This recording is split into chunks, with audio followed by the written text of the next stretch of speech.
আমি কিন্তু Awami League anti sir, একদম আওয়ামী লীগ বিরোধী স্যার। আপু জানে আমরা আওয়ামী লীগকে পছন্দ করি না, কিন্তু আওয়ামী লীগের এই যে 3 কোটি সমর্থক, এই মুহূর্তে তাদেরকে ব্যান করতে হবে।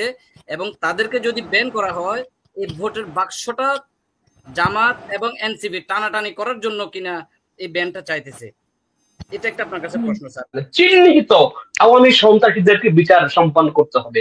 আর 10 কোটির কোনো সমস্যাই তো নাই, এটা কি সমস্যা?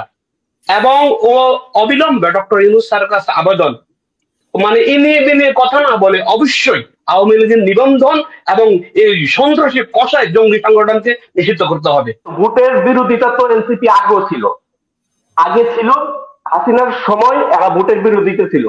যখন ভোটের জন্য আন্দোলনের করত, সেই আন্দোলনকারীদের উপরে হ্যামলেট বাহিনী নামে একটা বাহিনী ছিল, আক্রমণ করত। ওই হ্যামলেট বাহিনী বর্তমানে এনসিপি।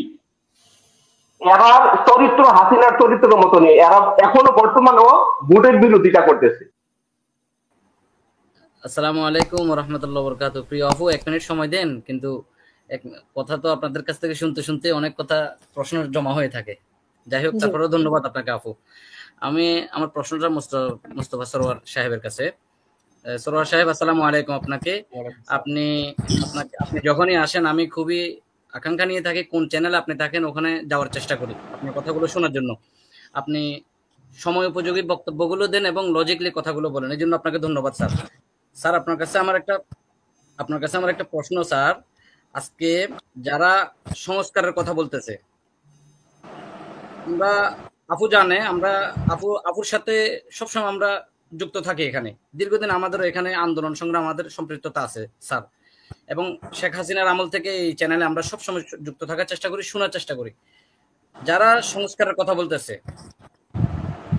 এবং যারা নির্বাচন চাইতেছে না স্যার, আপনি একদম সরল মনে স্যার আমাদেরকে শোনাবেন। আজকে আপনার কাছ থেকে শুনতে চাই, আসলে কি এরা আওয়ামী লীগের নিষিদ্ধ চায়?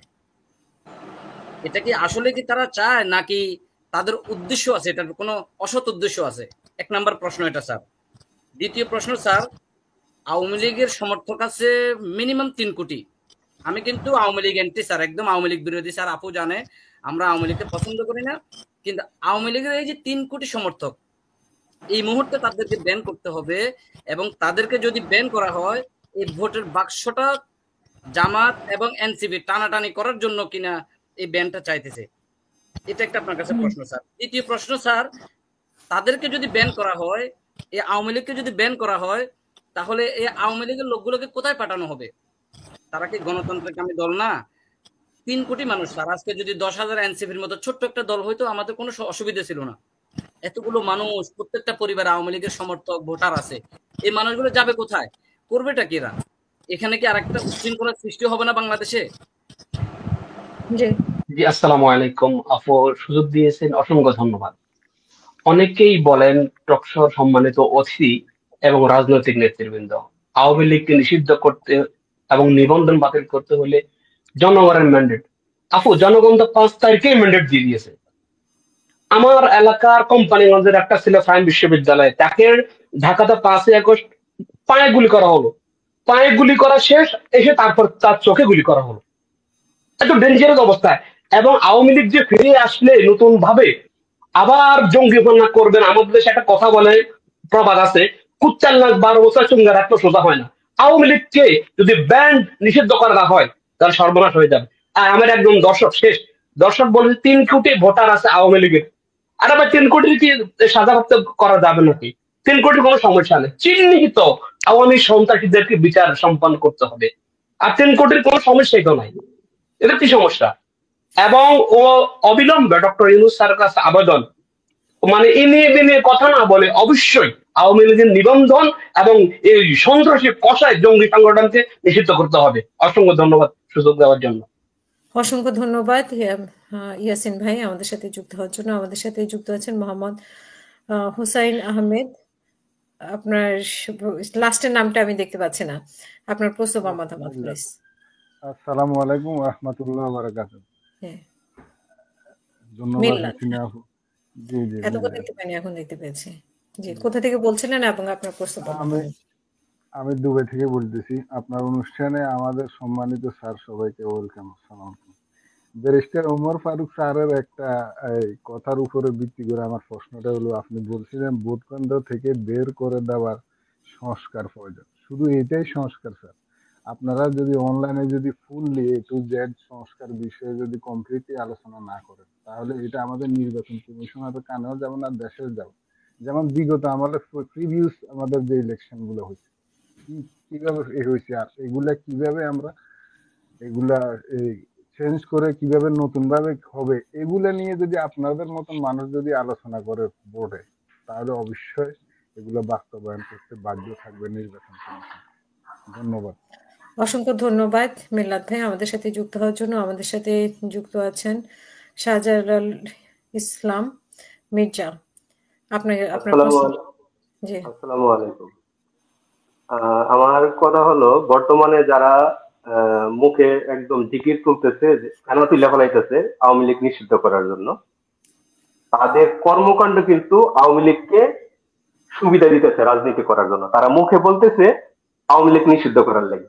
যেমন বাংলাদেশে এই ফেসিবাদ বিরোধী যে একটা ঐক্য ছিল, বর্তমানে যে এনসিপি আছে, এদের কর্মকাণ্ডে সেই ঐক্য কিন্তু ফাটল ধরছে।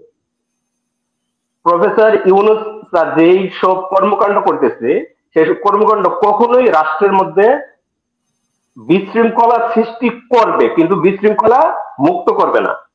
কারণ হচ্ছে উনি যেসব ইস্যু তৈরি করতেছে, যেমন সংস্কার, এটা তো ভাই চলো, মানে এটা তো যে মানে কৃষি কাজ করে, যে জীবনে স্কুলে গেছে না, সেও জানে সংস্কার কি। যদি আমার যদি একটা রিক্সা থাকে, রিক্সাটা যদি কোনো সমস্যা হয়, এটাকে মেরামত করাই তো সংস্কার নাকি? তো এটা তো চলমান থাকবে। আমার যে ভোটের অধিকার, আমি যে এতদিন ভোটের অধিকারের জন্য আন্দোলন করলাম, আমার অধিকার তো পাই নাই, তা আমার ভোটের অধিকার ফেরত দিবে না। এখন এনসিপির দাবি হচ্ছে ভোট সমস্যা নেই, তো ভোটের বিরোধিতা তো এনসিপি আগেও ছিল। আগে ছিল হাসিনার সময় এরা ভোটের বিরোধিতা ছিল। যখন ভোটের জন্য আন্দোলনের করতো, সেই আন্দোলনকারীদের উপরে হ্যামলেট বাহিনী নামে একটা বাহিনী ছিল, আক্রমণ করত। ওই হ্যামলেট বাহিনী বর্তমানে এনসিপি। এরা চরিত্র হাসিনার চরিত্রের মতো নেই, এরা এখনো বর্তমানেও ভোটের বিরোধিতা করতেছে। তো যদি প্রফেসর ইউনূস স্যার এই যে এই যুদ্ধের কথা বলতেছে, এই কথা বলতেছে, মানে দীর্ঘদিন ক্ষমতায় থাকার জন্য, এইসব দান্দামি যদি মাথা থেকে না ফেলায়, আগামী 2-3 মাস পরে এই দেশে বিরাট ধরনের গন্ডগোল লাগবে, যে গন্ডগোলের মাঝখান দিয়ে হাসিনা আসার 100% সুযোগ পেয়ে যাবো। দ্রুত অবশ্যই ইলেকশনের ব্যবস্থা করতে হবে। আর আমরা বলতেছি যে আওয়ামী লীগকে নিষিদ্ধ করার জন্য, আরে ভাই আওয়ামী লীগ তো ইলেকশন দিলে এমনি নিষিদ্ধ হয়ে যাবো। এখন উপজেলার পর্যায়ে বা ইউনিয়ন পর্যায়ে যদি ইলেকশন দেয়, তাহলে তো এখানে আওয়ামী লীগ আসার সুযোগ পেব। যারা মোটামুটি রাজনীতি বুঝে, তারা কিন্তু এই দাবি করবে না। জামাত আগে ছিল, জামাত কিন্তু 2 জনের, কারণ এদের আগে হাসিনা থাকাকালীন এদের দাবি ছিল জাতীয় নির্বাচন দ্রুত ফ্রি ফেয়ার দেওয়ার জন্য, কিন্তু এরা এখন পোল্ট্রি লইয়া সেটা এরা দাবি করতেছে ইউনিয়ন পর্যায়ে ইলেকশন। এখন ব্যক্তির স্বার্থ চেয়ে রাষ্ট্রের স্বার্থটা তো বেশি বড়। তো জাতীয় নির্বাচন দিলে রাষ্ট্রের স্বার্থ হাসিল হবে। যদি এখানে যারা বিরোধিতা করবে, তারা হাসিনার দূষর, তারা হাসিনাকে আসার সুযোগ করে দিতেছে। আমার এইটাই দাবি।